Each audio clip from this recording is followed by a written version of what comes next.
everyone. So thank you for being here, and it's an honor to give this presentation to everyone.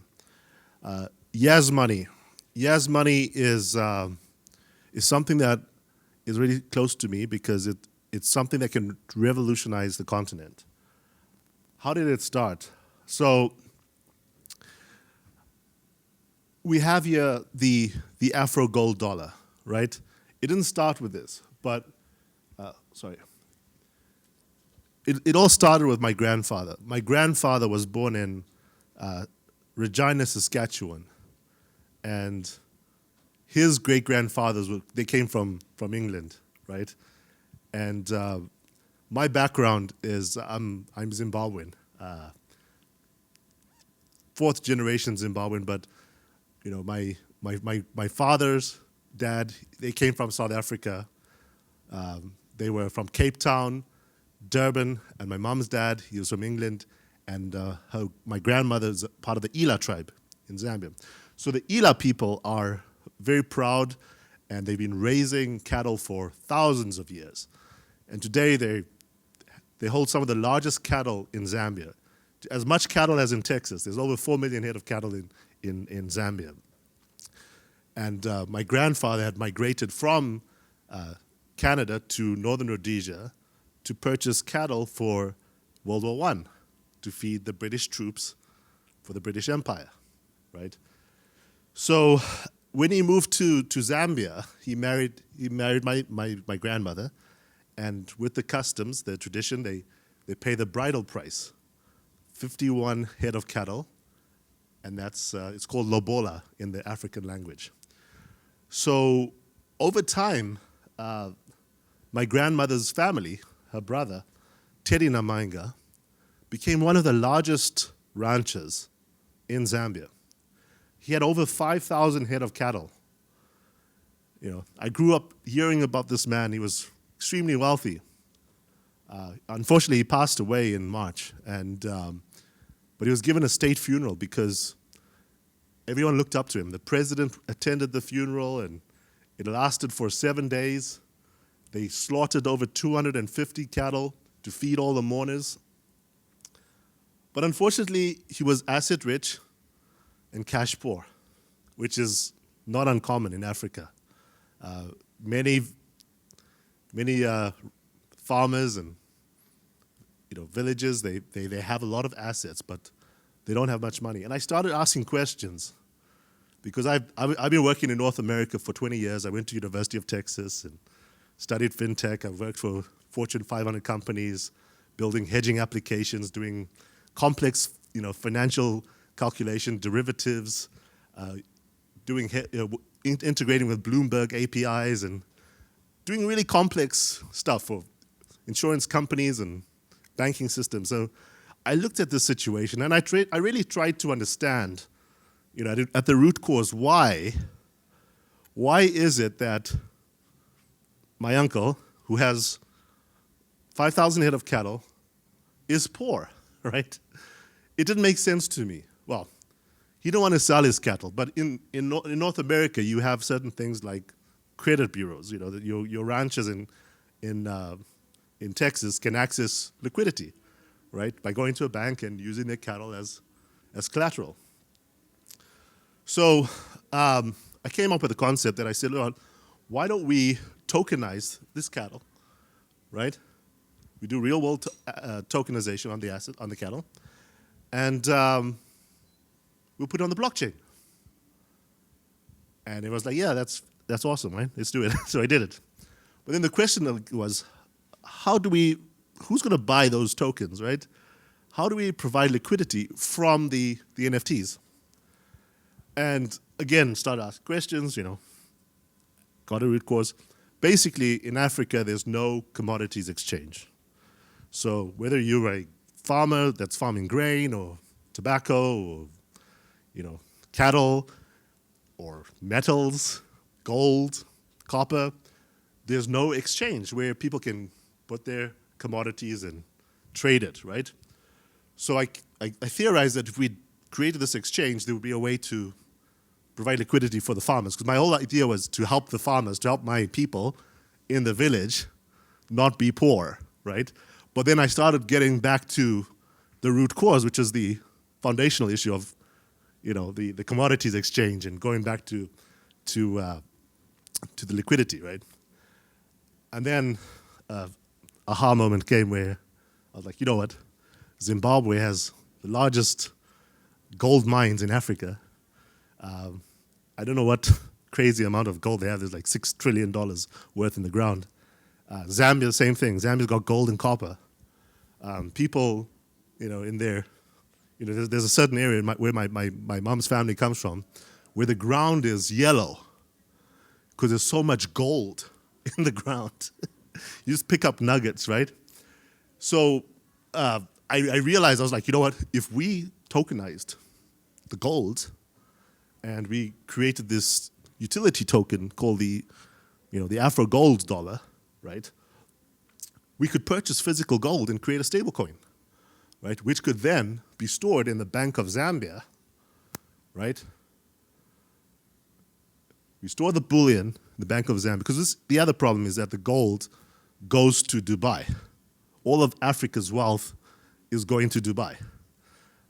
That's one of the biggest issues we have. And Dubai is being built, but Africa's poor. So they take Africa's gold, then they loan us money with our gold, and then we get into debt to pay off the loan, right? So with this model, we kind of like flip it around on its head, right? So we store the gold in the Bank of Zambia, and then we mint the Afro, I shortened it Afro dollar, but the Afro gold dollar, right? And we have one Afro dollar is basically 1 ounce of gold. But you don't have to buy the whole dollar. You can buy a fraction, right? Because it's crypto, right? You can buy like $10 worth, right? And you can always liquidate at any point. So when you do that there, we can then loan the farmers money, right? So if a farmer has a calf, we can sell a futures contract on our commodity exchange, right? As a calf is born, in fact, when the calf is in the womb of the mother, we can start selling the contract, maybe at $50, right? As soon as the calf is born, maybe it's $200. As the calf gets to 12 months, it's $400. At 36 months, it's maybe $2,000, right? So, but we can provide loans. So like if you got 100 calves, you could take out a loan using those calves, right? And because you got the gold, we can provide insurance on those calves. So if the calves die, we can pay it back. But the farmer can get a loan at 12%, and we sell the contract to investors at 12%. But it's backed by the gold, so you don't have to worry about your investment going south, right? Because the gold is there to back up the calf, which is technically your insurance, right? So this gets back to the commodity exchange, and I just explained the calf situation, right? So you have your farmer there selling the contract on the calf for $200, right? So we have real-world assets that are backed by gold, right? The investors will have insurance on each Afro dollar. It's backed by in the vaults of Zambia. So if you got to an ounce of gold and you wanted your physical gold, we'll have coins. So you can exchange the utility token for an actual coin through the Bank of Zambia. What will this do for local communities? I believe it'll transform local communities, right? But this is not just for Africans on the continent. This is for Africans in the diaspora. So recently, I've become an ambassador for the State of the African Diaspora, which is an actual entity that's recognized by the African Union, right? Within the African Union Constitution, they've recognized the over 350 million Africans around the world, in the US, in Brazil, in France, and England, as part of the diaspora, right? So you too can invest and help build up Africa, right? Even if you're not African, right? You can participate. You can get that 12%, right? So who are our partners? We've partnered with Dandelion, of course. This is the Dandelion has a layer 1 blockchain. It's extremely fast. We're building an app called Ndapi. Ndepi in the Bantu language means what is it, but like it's slang for what's up, right? So everybody knows what's up in Africa. It's Ndepi. You say Ndepi, you greet someone, you say Ndepi, they understand what that means, right? So this app, it's almost like a WeChat app, and it allows you to trade and buy and sell different cryptos. So you could have USDT or USDC or Bitcoin, Ethereum, or the Afro Gold Dollar, right? We've also partnered with CoinChange and Yellow Card. Yellow Card is the largest exchange on the continent. In Zambia, you can purchase crypto using your phone, right? In Africa, everybody that has a phone has a bank account, right? So you send mobile money to Yellow Card, and you get Bitcoin or Ethereum into your digital wallet, right? So they're in 30 African countries, and that's one of our partners. So if you look at the diaspora, we mentioned all these people that are outside of the continent, like myself and recent immigrants and people that have been outside for a long time. There's over $45 billion that's being sent, remitted back to Africa. This is a big problem because the cost of moving that money is really expensive. Sometimes it's as much as 15%, right? Between 8 to 15%. And it's not fair because people work really hard for that money. And a lot of it goes to companies that are outright just greedy, right? Because they have the monopoly, they can do what they want and charge what they want. But if we were able to somehow use our platform to move that money, we could divert that $45 billion and purchase gold, right? Which again would keep the value within the community, right?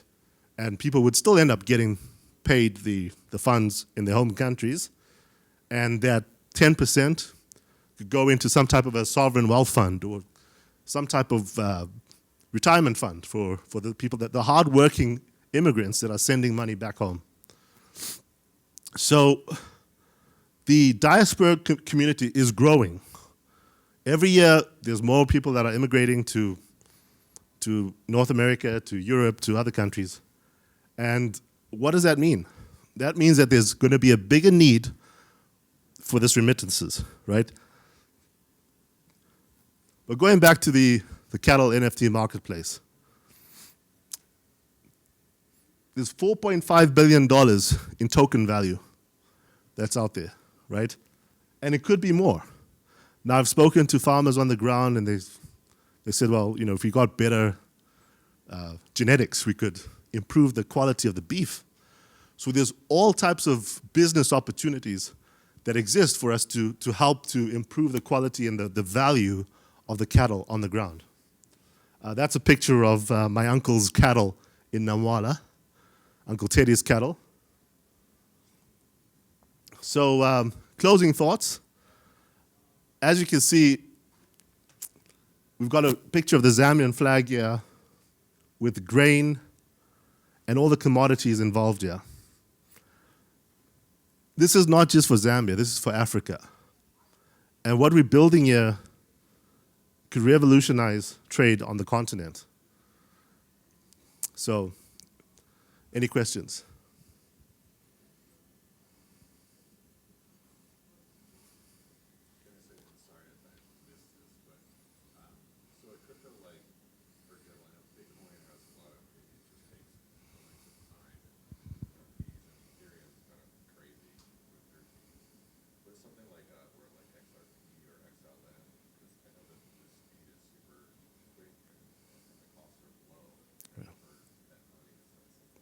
So Dandelion has a very, very efficient blockchain, and I think it's based on something similar as XRP. Bitcoin is the most inefficient. It's extremely expensive to mint, and the cost on Dandelion is like 0.0000008 cents, and it's rapid, like it's so fast, like you won't feel it. The way it works is you can pay through a QR code or NFC tap. and it's minted on device. So the device where the transaction is happening, that's where it's done, and then it propagates to all the different nodes on the network, but at lightning fast speed.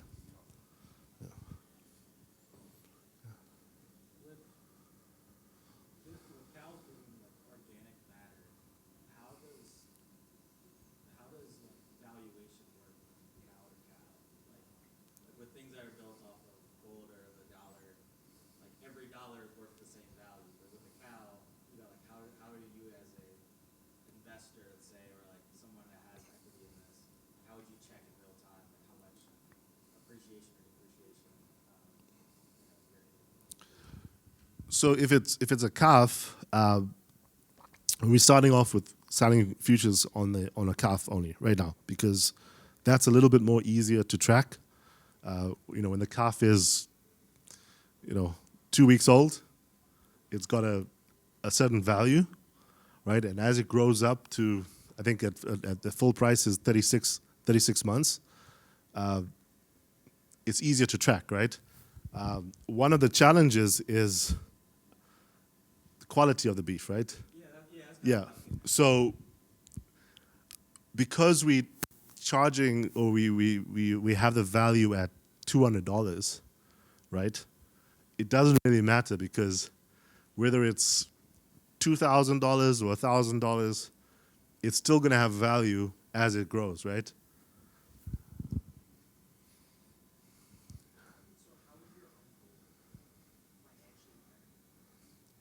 So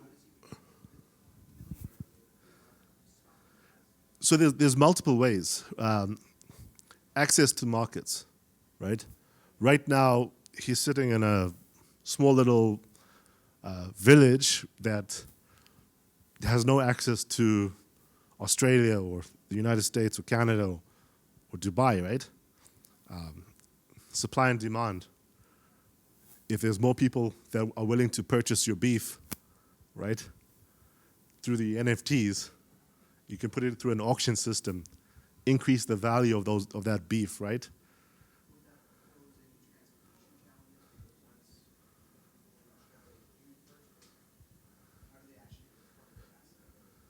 Yeah, so right now there's already beef that's being shipped out. You have abattoirs that are able to slaughter the animal and package it in such a way where it's frozen and it can get to Australia through, you could go through either air flight, or if you want to ship the live animal, you can send it to the port. There's several ports around that are close.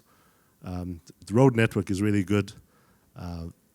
But it is possible, and there's other companies and farms that are selling their cattle. It's just those farmers have access to international markets, and the guy in the village doesn't. So we're basically democratizing the international market for them.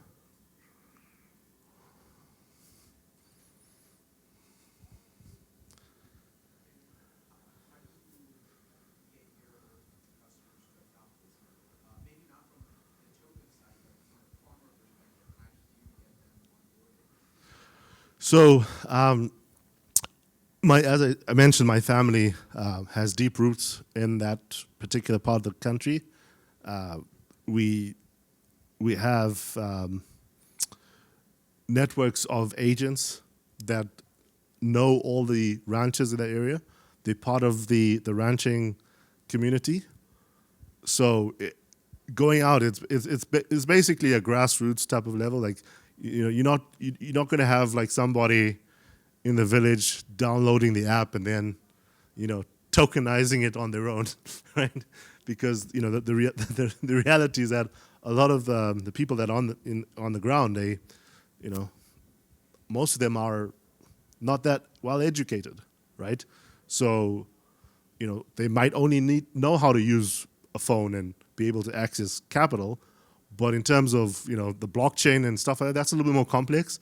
And this is why we're going to need to have agents that go out and, like boots on the ground and go and sign up people.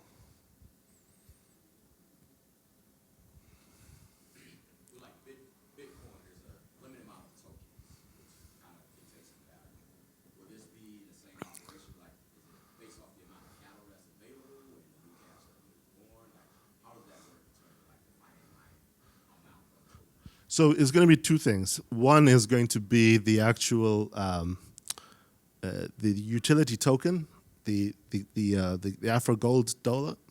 That there is going to be backed 1-to-1 with gold, and then the commodities exchange. So the NFTs for the real world assets like the cattle or the grain or the copper or other metals, that's going to be on its own ecosystem, right? That'll have its own value. But it's going to be backed by the physical gold in the bank.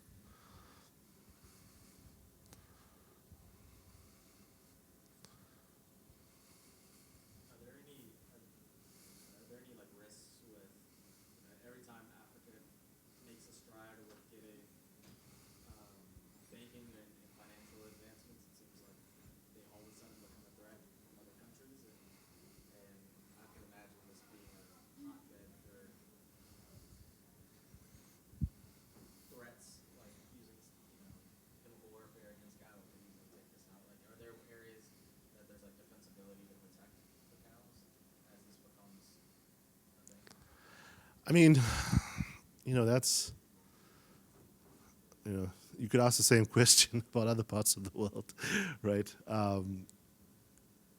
Chemical warfare, biological attacks, were we all ready for COVID?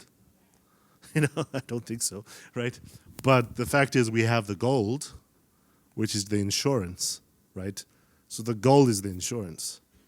And I'm not sure, like I'm not a, chemical warfare expert. So I really don't know how to answer that question, but I know that, there are people, experts in the area that dip the cattle to make sure that they don't get tick-borne diseases and, stuff that, cattle get. But in terms of, state agents going in and, introducing different types of biological weapons, and I don't know that they're seeing. I guess we'll cross that bridge when we get there. But I think I think the risk is low because that's never happened before. Going forward, I'm not sure in the next 5 years, but I don't think it'll happen in Zambia. It's quite an isolated area. Zambia is very friendly. Nobody hates the Zambians. The Zambians are nice. So, yeah.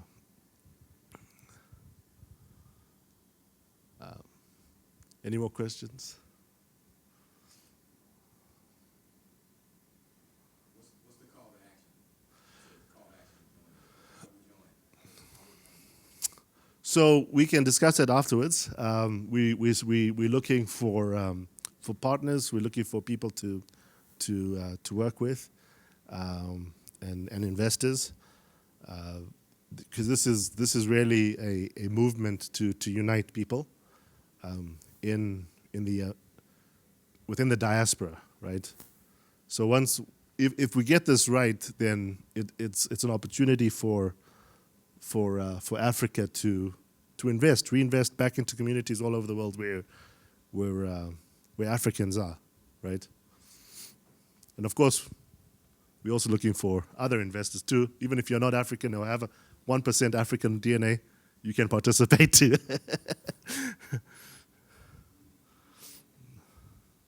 So, any questions outside of crypto? Yeah.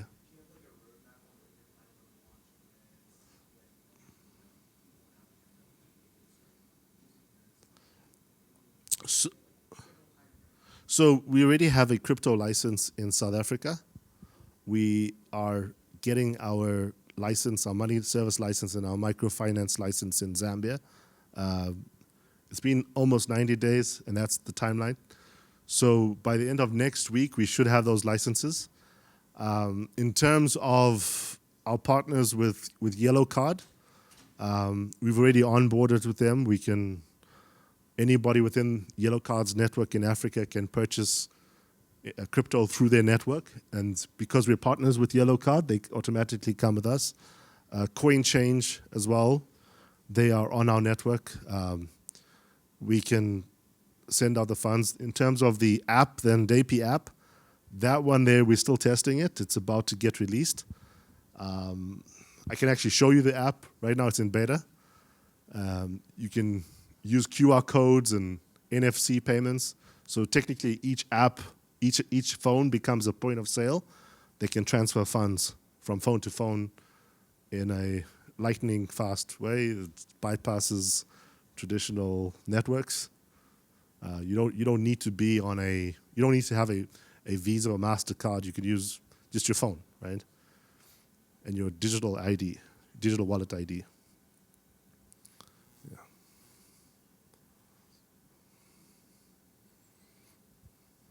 So.